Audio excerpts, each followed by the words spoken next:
What if the ending you thought was buried in grief is actually blooming into joy? Boaz took Ruth, and she became his wife. The Lord enabled her to conceive, and she gave birth to a son. The women said to Naomi, "Praise be to the Lord, who this day has not left you without a redeemer. May he renew your life and sustain you in your old age." Naomi took the child, held him close, and became his nurse. The same hands that once buried sons now cradled new life. The same heart that said, "Call me bitter," now overflowed with blessing. And they named him Obed, the grandfather of King David. God turned famine into fullness, mourning into music, loss into legacy. Pause for a second. Almost 90% of you watching right now don't follow this page yet. If you believe people need to know that God still turns pain into promise, hit follow. That's how this mission spreads. Here's the tension. When life breaks, we assume the story's over.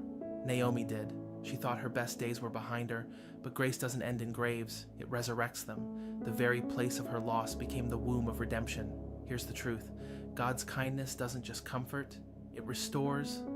Ruth's faith, Boaz's obedience, Naomi's return, all woven together into a lineage that would lead to Jesus, the Redeemer of all.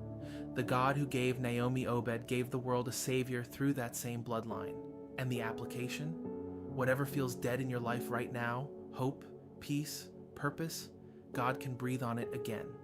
His endings are always beginnings in disguise. Joy doesn't erase loss, but it proves grace is greater than grief. This isn't casual, it's holy. God specializes in turning bitterness into blessing. So let me ask, are you still calling yourself bitter, or are you ready to call yourself blessed? If you're trusting God to bring joy out of your loss, type "You restore me."